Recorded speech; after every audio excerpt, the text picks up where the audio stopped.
Hi everyone, it's Dan from Team Intangible, and in this video, we're going to dive into the intelligence report and how it opens up the curtain towards confidence ratings and levels of your players. So let's break it down for a second. You're a coach, you've been there. You see an athlete, and they have all the physical talent in the world, but something's just not clicking. You're wondering what's going on in their head. Is it a self belief thing? Are they secretly anxious about one part of their game? Sure, you could ask, but what if there was a way to actually see what they're feeling inside? And that right there is what we call the confidence gap. It's this huge disconnect between what a coach sees out on the field and what an athlete is actually feeling on the inside. And a player might look like they have perfect form, but in their head, their confidence could be in total free fall.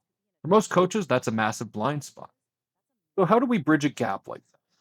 Well, it really comes down to what intelligence is, which is a direct line of sight into the internal world of their players. So, what really is the intelligence report? Well, when you boil it all down, an athlete sits down and rates themselves based on a scale of 1 to 10 on their confidence in certain very specific skills. And this is really important. It's not about how good they are at the skills, it's about how confident they feel when they're doing it. And look, this is not just about collecting numbers for the sake of it or for the assessment itself. This thing is an incredibly practical tool. Coaches can look at this report and bam, they instantly see where they need to focus. They can tweak their practice plans. They can start those really crucial one on one conversations. And they can pinpoint struggles an athlete might be too nervous or afraid to bring up themselves. It's all about creating a truly targeted development plan. All right, so you've got this report. How do you turn these feelings or ratings into something you can actually act on? Well, the system uses a really simple but super effective system of flags. Let's break it down for what it actually means. The whole thing is incredibly straightforward. Anything above an 8 out of 10 gets a green flag. Basically, everything's good. The athlete feels confident, but anything 7 or below, that raises a red flag. Now, that doesn't mean that the player is bad at the skill. It's just a signal, a little tap on the shoulder for the coach that says, hey, maybe you should identify it or talk about it. It's a starting point for a conversation. But here's where it really gets interesting. You'd think getting a perfect 10 out of 10 score across the entire report would be the ultimate goal.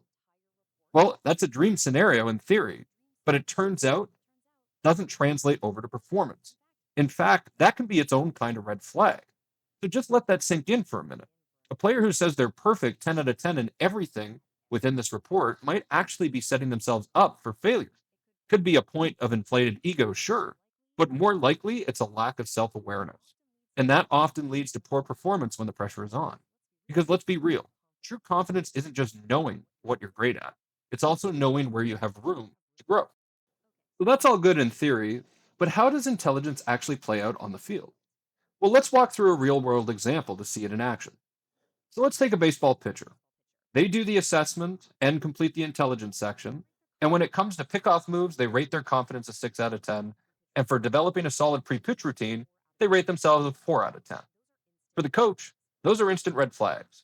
The coach now knows exactly which parts of the game are causing this player to doubt themselves. So, what's the next move? Well, it's simple.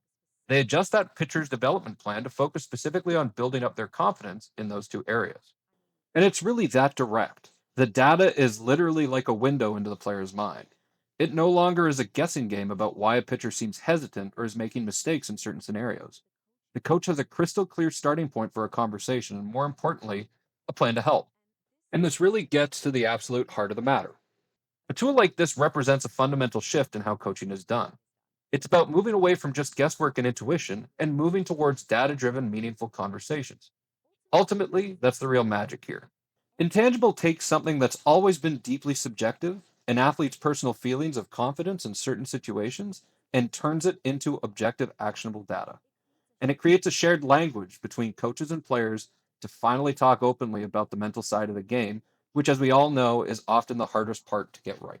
That's it for now. And in our next video, we're going to discuss how intangible assessments and clutch factor scores can be leveraged to help determine lineup creation decisions.